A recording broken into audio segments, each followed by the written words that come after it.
Welcome back to my channel. It's Luna Negra. Thank you so much for watching. Please make sure you hit that subscribe button. Support us, sis. Come on. And if you like this content, make sure you hit that like button right now. I'll give you a moment to do it. Okay, so if you hear some noise in the background, it's just my son. He's right next to me in his playpen. So we're just going to jump right into this video. As you know, today is Motivational Mondays. And so today I am going to help you learn how to move forward in light of a tragedy/trauma.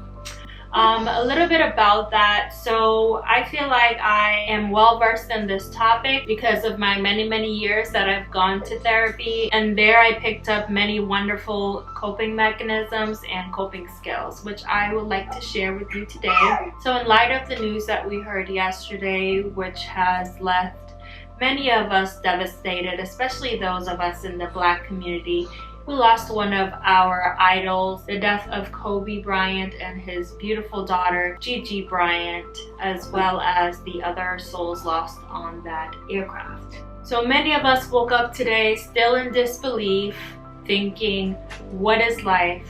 How could this be possible?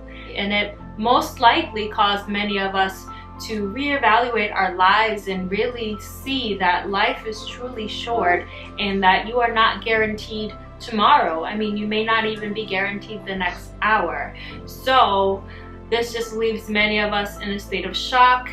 And today I am here to teach you 3 tips on how to move forward in light of a tragedy or a trauma. So now it's time for tip number 1. Take a moment to process.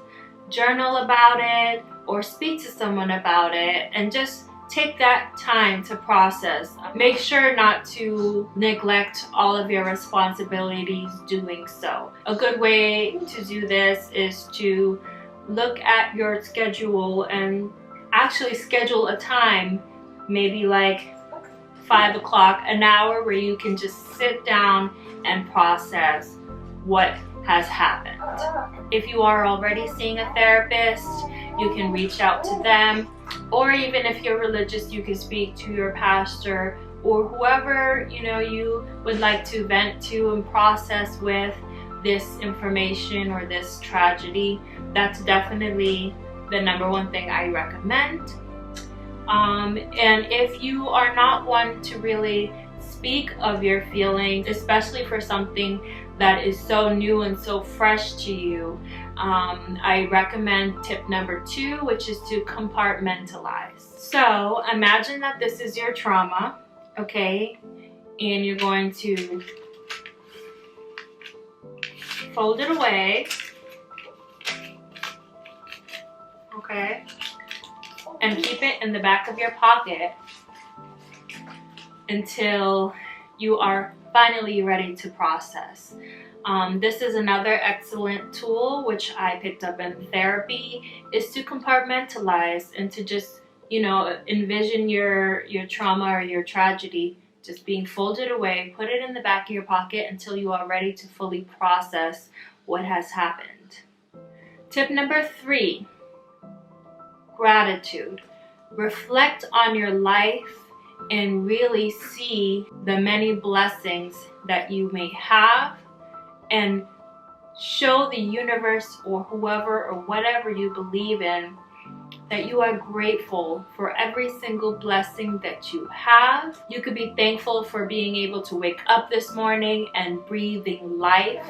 You could be thankful for your loved ones. You could be thankful for everything that you have, all of your blessings. And when you put it in that perspective, you really begin to appreciate life more. And if you hold on to that, if you hold on to the appreciation of your life, then it will kind of put a positive spin on any tragedy. This will truly help you move forward. Papi, This is my son Milo. The last time you saw him, he was a little itty bitty thing, and now he's turning into a big boy, a little big man. So yes, in light of this tragedy, I look to him and I say, I'm so grateful for having this beautiful child and my other children and my husband. I'm grateful to have this house. I'm grateful to have my life. I'm grateful to be able to still breathe life. I'm so grateful for all of these things. And that's really the only way you can move forward, is to remind yourself of your blessings, to show gratitude for your blessings, and to just, you know, appreciate life that you do have. So again, to recap, tip number 1 is to take the time to process. Schedule a time in the day where you can have about, you know, an hour or two to really sit down and process this tragedy or any traumas that you may face. Tip number 2, if you are unable to process at this moment, if it's too much for you, compartmentalize. Visualize this tragedy or trauma and visualize it just being folded away into the back of your mind until you are ready to process. And then tip number 3, really reflect on your life and how grateful you are for your blessings, and show gratitude for everything, for every breath that you take. Really appreciating life is the key, because like I said, tomorrow is not guaranteed. And my heart goes out to Vanessa Bryant. I cannot even imagine becoming a widow at 37 years old. Still very young, still have many years ahead of her, and I hope that she holds on to her remaining children so tight and just is surrounded by loved ones who can continue to support her through this unimaginable loss. So I hope that I helped you guys today with that. I hope I was able to, you know, motivate you to get yourself out of this funk, because yes, it's okay to process, but also just don't let it take over your life to the point where you will be blinded by what's in front of you.